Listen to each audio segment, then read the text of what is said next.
ब्राह्मण लात हरण के ही है, ब्राह्मण ही युद्धवंश उजारो।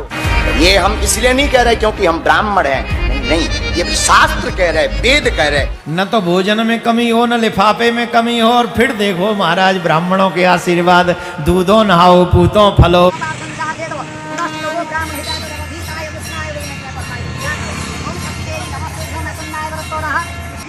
वेद न पढ़ा हो, शास्त्र न पढ़ा हो, कोई ज्ञान नहीं हो, सारे गुणों से विहीन हो, फिर भी ब्राह्मण पूजनीय होता है।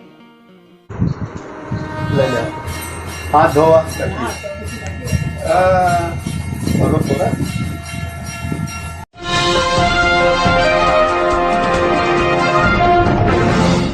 साथियों नमस्कार, मैं हूं नीरज पटेल और आप देख रहे हैं नेशनल जनमत। धर्म और पूजा पद्धति निश्चित रूप से निजी विषय है, लेकिन धर्म के नाम पर जो ये किया जा रहा था ये कतई निजी विषय नहीं है।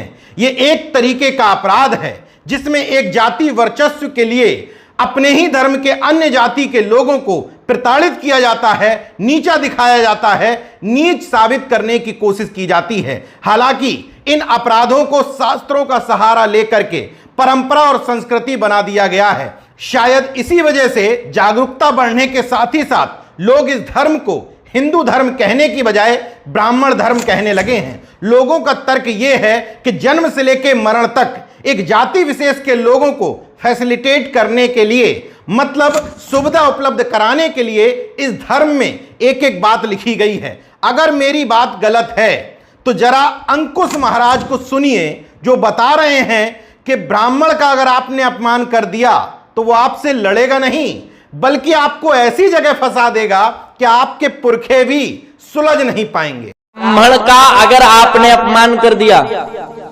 तो ब्राह्मण आपसे लड़ेगा नहीं, लेकिन लड़ाएगा ऐसी जगह कि पुरखे भी नहीं सुलझ पाएंगे। कि जीवन भर याद करोगे महाराज कहां फंसे। पंडित जी आए लगे,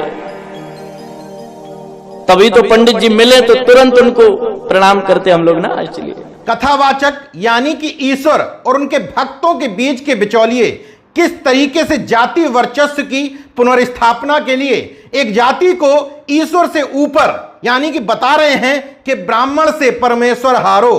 ब्राह्मण धरती का देवता है, ये मैं नहीं कह रहा हूं। बागेश्वर धाम के नाम से अपना ठीक ठाक व्यवसाय फैला चुके धीरेन्द्र कृष्ण शास्त्री को सुनिए। भैया ब्राह्मण हैं, जातिवाद की चर्चा नहीं कर रहे हैं। अगर हम जातीयवादी होते तो राम की पूजा नहीं करते, राम क्षत्रिय हैं। अगर हम जातीयवादी होते तो कृष्ण की कथा ना करते, कृष्ण भगवान यदुवंशी है। इस शख्स के अंदर का जातिवाद देखिए, जहां कथा में बैठ करके अपनी जाति बता रहा है, अपनी जाति को श्रेष्ठ भी बता रहा है, ब्राह्मण को जगत गुरु भी बता रहा है, और आपके तथाकथित ईश्वर को जातियों में भी बांट रहा है। जरा सरा सी बात पर भावनाएं आहत करने वाले इन लोगों की भावनाएं इसमें आहत नहीं हो रही कि आपके भगवानों की जाति बता रहा है ये शख्स, और जिस श्री कृष्ण को यदुवंशी बता रहा है, अगले डायलॉग में यह भी कहता है कि ब्राह्मण ने यदुवंश का सर्वनाश किया, ब्राह्मण ही यदुवंश उजारो। और जिन राम को क्षत्रिय बता रहा है, आगे वो ये भी कहता है कि क्षत्रिय का नाश भी इन्हीं ब्राह्मण देवता ने किया था। जरा सुनिए। ये हम इसलिए नहीं कह रहे क्योंकि हम ब्राह्मण हैं, नहीं, नहीं, ये शास्त्र कह रहे, वेद कह रहे। एक महात्मा हमें बताया करते थे, ब्राह्मण लात हरण के ही है, ब्राह्मण ही युद्धवंश उजारो, ब्राह्मण शोक समुद्र लियो, ब्राह्मण ही क्षत्रिय दल मारो, ब्राह्मण पैठ पताल चलो, ब्राह्मण ही 60,000 जारियो, ब्राह्मण से मत बैर करो, कोई ब्राह्मण से परमेश्वर हारो। अब तमाम भक्तों का तर्क होगा कि वेद पुराण शास्त्रों में कुछ भी गलत नहीं लिखा है, ये बिचौलिए अपनी ढंग से उसको गलत व्याख्या कर देते हैं। तो जरा जन्मजात श्रेष्ठता के घमंड में चूर इस ब्राह्मण के मुख से सुन लीजिए कि एक एक बात जो धीरेन्द्र कृष्ण शास्त्री ने कही है, वो एक एक लाइन कौन कौन से ऋषि महर्षि ने कही थी। ब्राह्मण पैठ पताल छल्यो बलि, ब्राह्मण 60,000 को जार्यो कपिल मुनि, ब्राह्मण सोख समुद्र लियो अगस्त ऋषि, ब्राह्मण ही यदुवंश उजार्यो दुर्वासा ऋषि, ब्राह्मण लात हनी हरि के उर भृगु महाराज, ब्राह्मण क्षत्रिय को दल मारो, परशुराम जी भगवान, ब्राह्मण से कोई बैर करो मत, ब्राह्मण से परमेश्वर हारो। इसका सबसे शर्मनाक पहलू यह है कि जहां ब्राह्मण कथावाचक द्वारा यदुवंश के समाप्त करने का श्रेय ब्राह्मणों को दिया जा रहा है, वहीं इस वीडियो को बनाते समय एक खबर मेरे हाथ लगी। जितेंद्र यादव जो डिप्टी कमिश्नर के पद पर हरियाणा में तैनात हैं, पेपर की कटिंग बताती है, वो कह रहे हैं कि माता पिता गुरु और ब्राह्मण को पूजना चाहिए। मतलब अपने पूरे समाज को शिक्षा दे रहे हैं कि मैं पढ़ लिख कर यहां तक जरूर पहुंच गया, लेकिन लोचना इनके चरणों में ही है। एक ब्राह्मण कथावाचक सीधे सीधे आपके जाति के खिलाफ कह रहा है कि आपकी जाति का सर्वनाश ब्राह्मणों ने ही किया था। इसके बावजूद आप मूर्खता में पड़े हैं। आपकी माताएं, बहनें और बेटियां यहां पहुंच करके ताली बजा रही हैं। इससे और एक हैरत की बात बता देता हूं।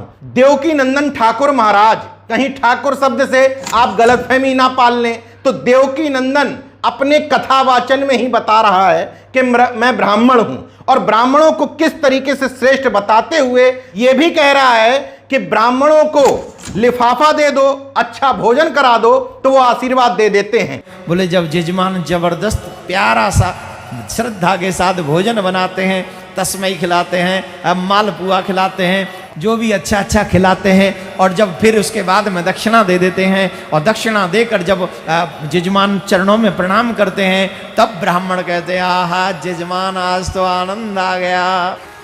न तो भोजन में कमी हो, न लिफाफे में कमी हो, और फिर देखो महाराज ब्राह्मणों के आशीर्वाद, दूधों नहाओ पूतों फलो। इतनी जलालत झेलने के बाद भी अगर अंदर का जमीर ना जागा हो तो एक उदाहरण ये और देख लीजिए। अगर ब्राह्मण के कुल में हम जन्म लेते हैं तो वो कोई साधारण बात नहीं है, क्योंकि ब्राह्मण को इस पृथ्वी पर देवता का रूप बताया है शास्त्रों ने। रामायण में तुलसीदास जी ने स्पष्ट लिखा कि पूजिए विप्र सकल गुण हीना। वेद ना पढ़ा हो, शास्त्र ना पढ़ा हो, कोई ज्ञान नहीं हो, सकल गुण हीना, यानी कोई गुण ना हो, सारे गुणों से विहीन हो, फिर भी ब्राह्मण पूजनीय होता है।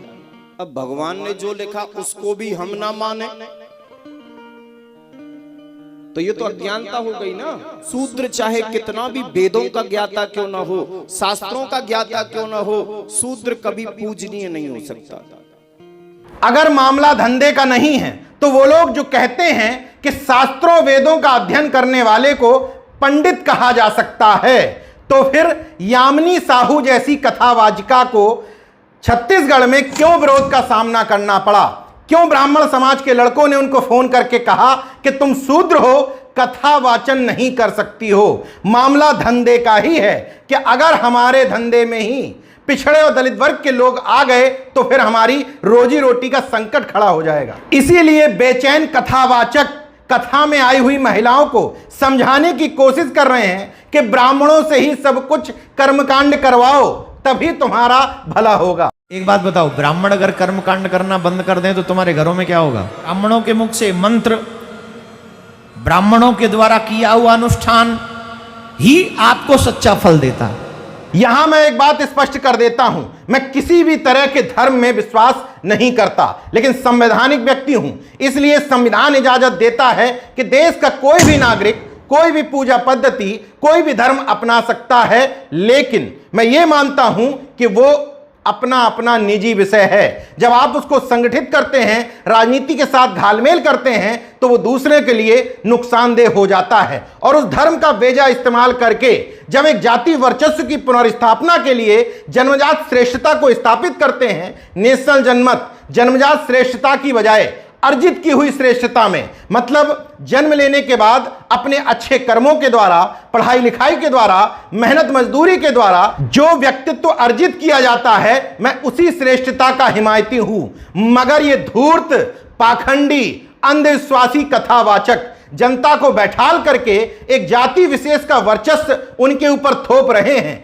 साथ ही साथ वहां महिलाएं अपने बच्चों को बैठ करके गालियां भी सुनवा रही हैं, उनको मूर्ख भी कहलवा रही हैं, शूद्र के तौर पर नीच भी बतवा रही हैं, तालियां भी बजा रही हैं, उनके पैसा भी चढ़ा रही हैं, अच्छा भोजन भी करा रही हैं। इस इससे ज्यादा मानसिक गुलामी और क्या हो सकती है। नेशनल जनमत सिर्फ इतना कहता है कि वास्तव में ये लोग अगर धर्म का प्रचार प्रसार कर रहे हैं तो केवल ये घोषणा कर दी जाए सरकार के द्वारा कि आज रात्रि 12 बजे से किसी भी धर्म स्थल के अंदर रखा दान पेटिका हटा दी जाएगी, तो विरोध करने कौन आएगा? आपका पत्थर का ईश्वर या उस ईश्वर और आपके बीच का बिचौलिया? जरा ट्राई करके देखिए, समझ में आ जाएगा कि धर्म का प्रचार हो रहा है या धर्म के नाम पर अपनी दुकानदारी चलाई जा रही है। नेशनल जनमत का सिर्फ इतना अनुरोध है कि अपने घर के बच्चों का भविष्य संवारिए, पढ़ाइए लिखाइए, उनके मन में ये विचार बचपन से ही मत डालिए कि ये जाति हमसे श्रेष्ठ है और हम नीच हैं, जिसका वो अपराध बोध लेकर के